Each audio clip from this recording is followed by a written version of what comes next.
Wales 21, Ireland 16. Bits of a weird game, that one. Still dark here in New Zealand. Sun hasn't come up. It's already 20 past 6 in the morning. Got up 3:45 in the morning to watch this one. And it had some proper moments of magic that made me happy to get up and watch it. And it also had some pretty shocking moments which made me question. But overall, interesting game. As a neutral, the best games are the ones which go down to the wire and could have gone either way at the final whistle. With that scoreline, this game fits into that one. It's also a weird one in that Wales are obviously happy to get a win, but I may be a bit concerned how close Ireland pushed them with this red card. And Ireland maybe are happy getting a losing bonus point in a game they played the majority with a man down, but are probably more disappointed they couldn't get a win despite being a man down. So it's a bit of a weird result. The start of the game, I will go over some of the key events, the stats, and let you guys know my thoughts. But the start of the game was hectic. It was played at a really high pace, but it did slow down a wee bit. And the injuries and stoppages were horrendous. I hate to think how much stoppage time we had, non-ball and play time. It was quite a lot. But obviously injuries, you can't help that. Started with a Wales penalty. They got it 3-0. Peter Amani in at the side of the breakdown, so 3-0. Ireland went 12 phases, kick for touch, and then stole Wales' line-out ball. And stealing line-out ball was also a theme in this game. Lydiate went off on 12 minutes, is what I mentioned about the injury, so it's unfortunate for him on his Wales comeback. Big expectations of him, but it looked like his leg had some kind of injury to it, so he had to go off. He was able to walk off under his own steam, but he still went off.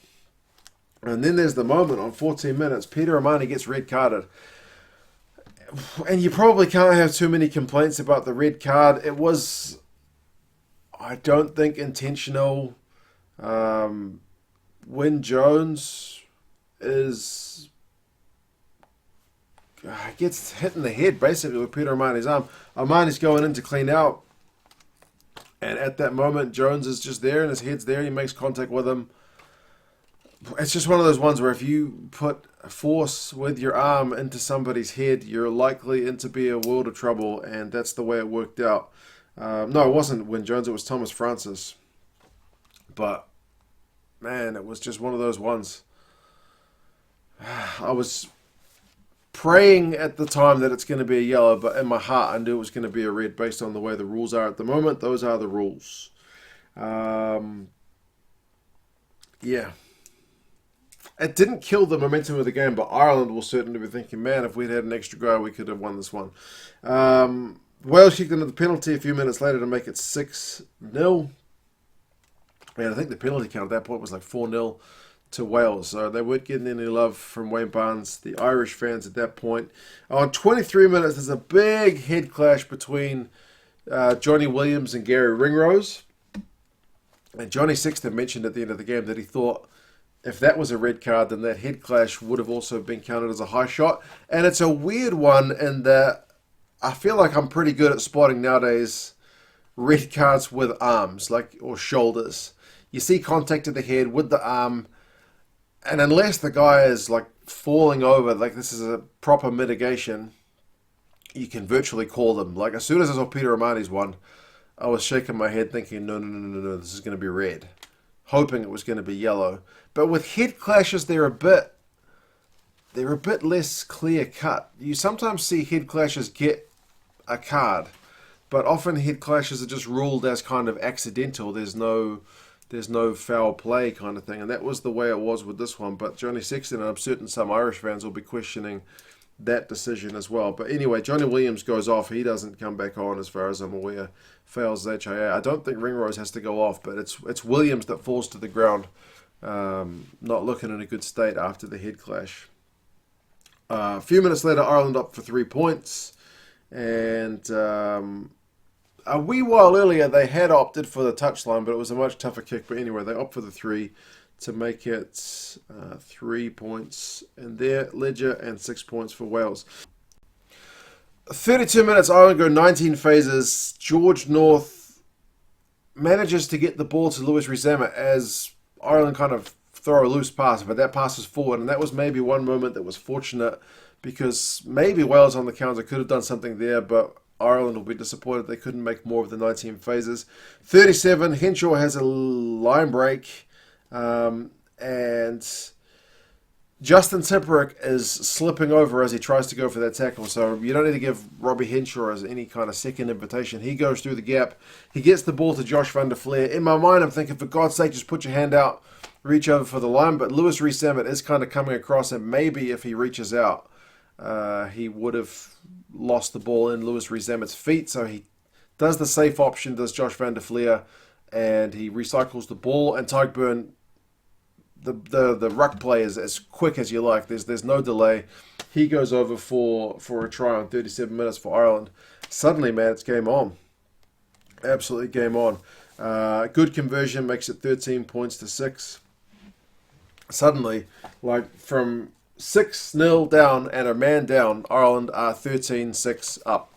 And Wayne Pivac's job is looking not very safe. Put it that way. Halftime stats. Ireland have got 64% possession, 72% territory. And I looked at ESPN stats because the Six Nations stats were all over the shop. They had Wales having more possession and territory. Run meters is 267 to 106 in Ireland's favour. Wales have made 116 tackles to Ireland's 45.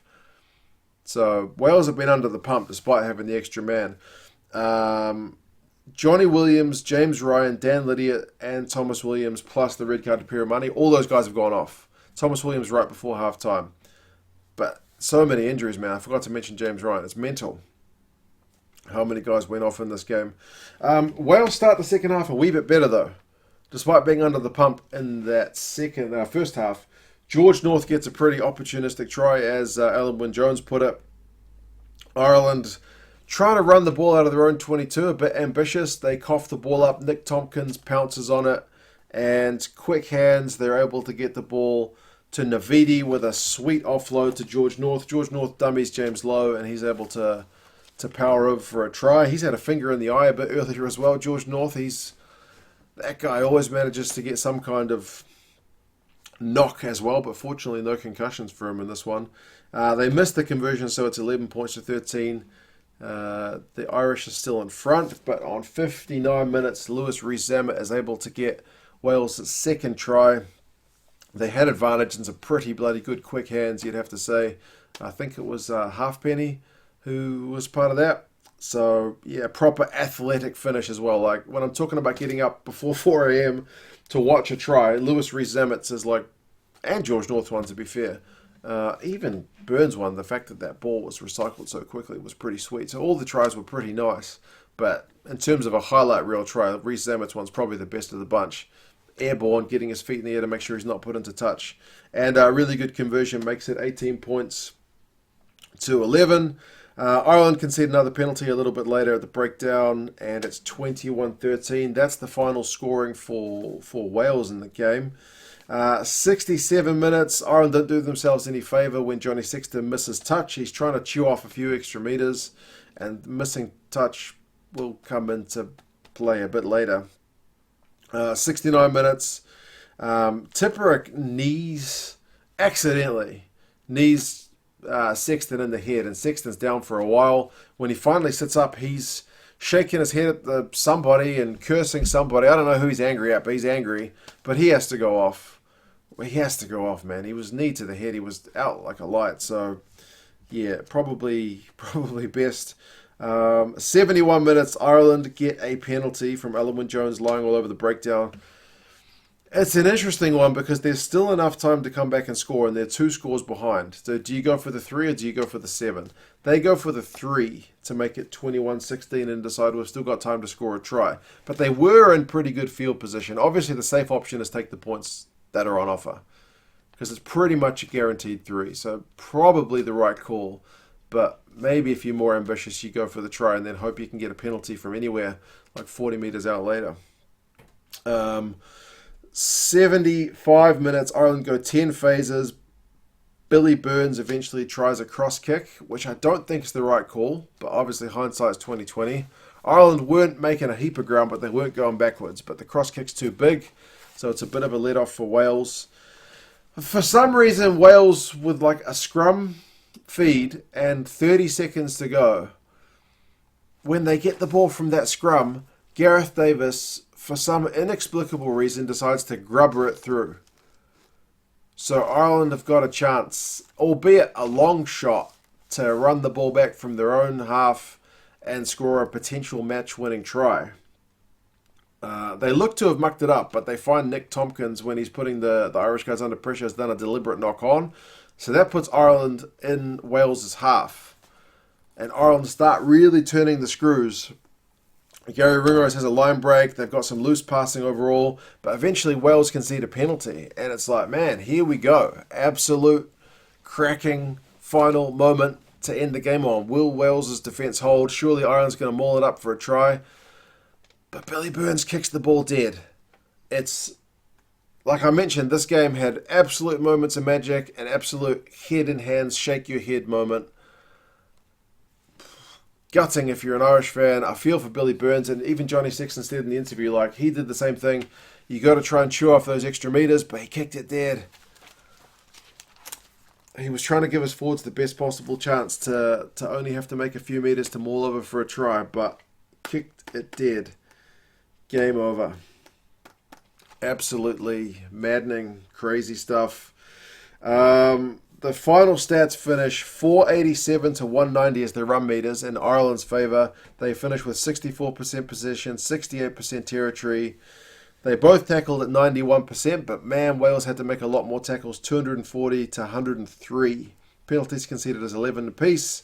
Neither side's line-out cracked 80% in terms of success rate, both in the 70s, so a bit poor. Turnovers conceded, 17 by Ireland, 13 by Wales. That's really poor. That's partly why this game was so stop-start. North finishes with 4 defenders beaten. Faletau, 26 run meters.